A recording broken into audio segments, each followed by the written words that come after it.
Hey, good evening, everyone. Guten Abend. So, I got the final coat today of clear coat on the line of flatliner shiners that I did in different colors that I'm going to test out in the spring. And just to go over the bait a little bit again, I also did up a blank for a cousin of mine who I let him look at the colors today, took pictures of them, and he decided of a color that he wanted to use for gar. Awesome. I never caught a gar before. I think it'd be pretty cool. So he came out with a with oh, what do you call it? A hot tiger. I think it's called hot tiger. So I'm gonna go over the colors because I got a better room here. It's lit a lot better than what I had earlier today in the kitchen. So I'm just gonna flip this around. Hold on a sec. Okay, so I'm gonna start here. This is the first one I did. This is the blue herring. And if you can see, there's some real glitter in the back. And I go over it with a candy. It colors the glitter. And I get glitter in on the side. And I like to put a chartreuse belly tail, bottom tail on it. A little bit of pink.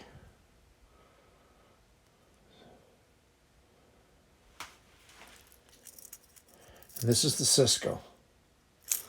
Okay, the next one, I'm just kind of reviewing these, but you've seen them in the earlier videos. This is the flatliner shiner. I kind of flattened out the foil. And just, it's one of the first ones I made, so it's kind of a learning curve. But, it still turned out pretty good.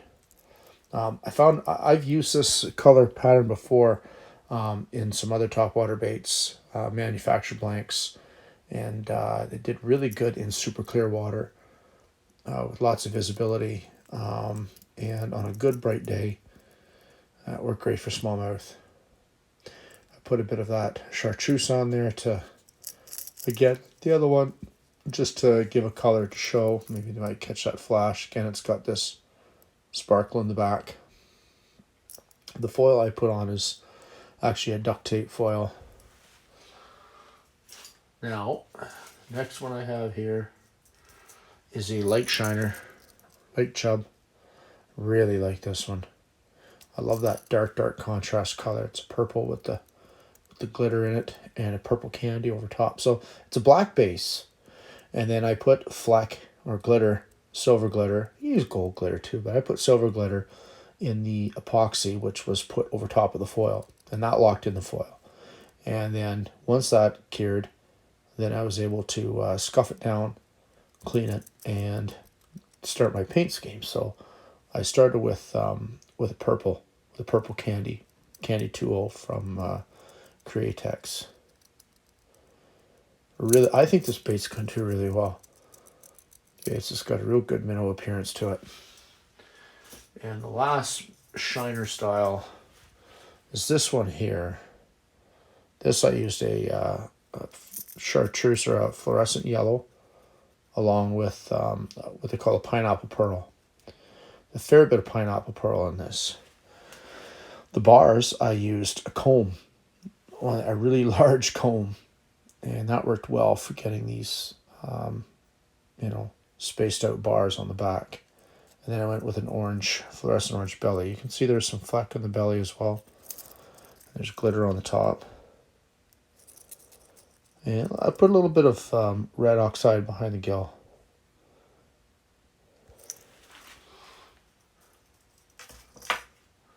Now the next one, because first thing in the morning and in the evening, I went with a dark bait. And this is something that, I've tried a dark bait, a wake bait, that I painted up very similar to this. It was actually more black in color with the golden stripes. But I thought I'd get it where it had a bit of a flash or a shine. At least if you have a bit of morning sun coming up, I think it would work well. I put the white eye out as a contrast to really stick out. And again, it's done also in purple candy. And then I put a nice gold mixed with a transparent yellow just to intense the gold color. I call this midnight perch, and I can't wait to try it first thing in the morning when the sun comes up this coming spring.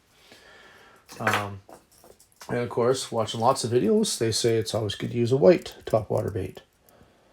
So here's one that I like the black eye, again for contrast. You can even look at it as a shad dot. A little bit of yellow or orange throating, and a green pearlescent under the eye. Now there's foil under this, and the foil kind of helps to put a bit of a flash on there. Even though when you look at it, it's a very much a pearl white. I call this a ghost pearl. And looking forward to using this one. Maybe even more stained waters in the daytime. And then there's a color that I like. I've caught topwater bass on in the spring on different, again, painted on ABS blanks. But it's just a nosebleed. Now the ABS blanks that I buy, they're a see-through plastic bait. So lots of times I just put candy over top of the translucent plastic. I'll paint the rest of the body white, and the sun will shine through it. But I can't do this because these are made with wood, so I couldn't do the same. So I put candy over top of the foil underneath. You can see that foil almost looks gold. And then of course I get this blue broken up belly.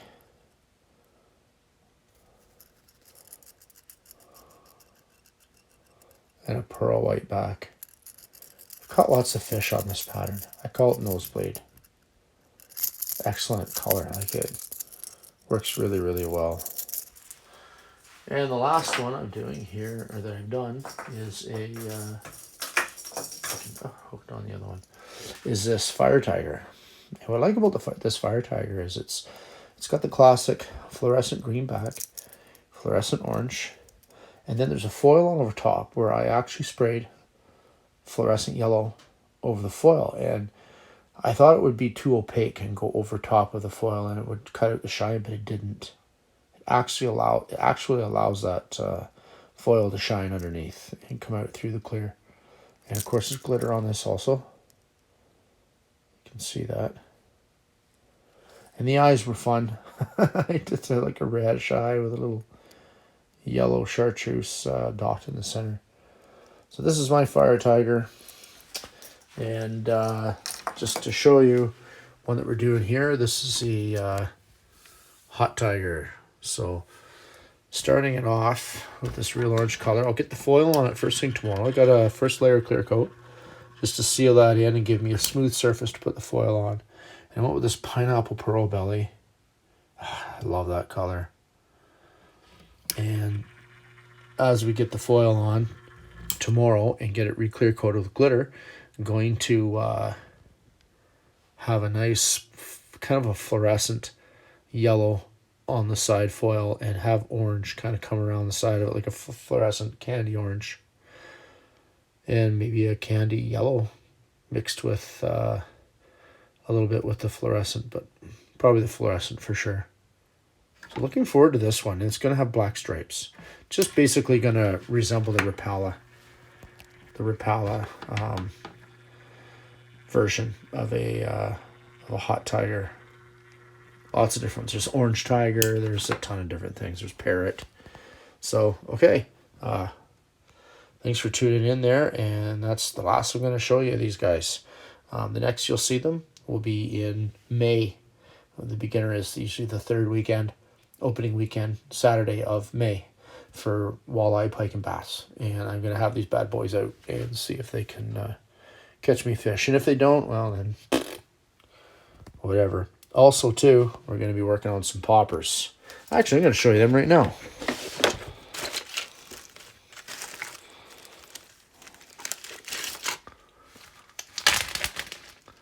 So, coming this weekend, I'm going to be making a mold on this little guy right here.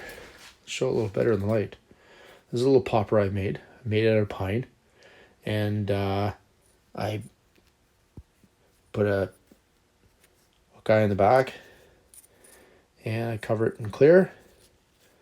It's primed and covered in clear and give it a nice smooth surface. And I'm going to make a silicone mold of it this weekend. If I have enough silicone, I'm also going to possibly do this guy. This one I carved out of pine. He's much more intricate. It's to resemble it's a popper to resemble a juvenile bass. That could be a chubber minnow too. So we're going to get these things put together. Quite excited about this one. These are going to be resin pours. It's going to have micro balloons in them. It's going to be a lot of testing to see how much weight I have to put in it, and I have to design a jig for a wiring harness, and then the fun part will be testing and painting. So stay tuned, guys. We're going to have some poppers coming your way soon. Done up and painted in different colors, and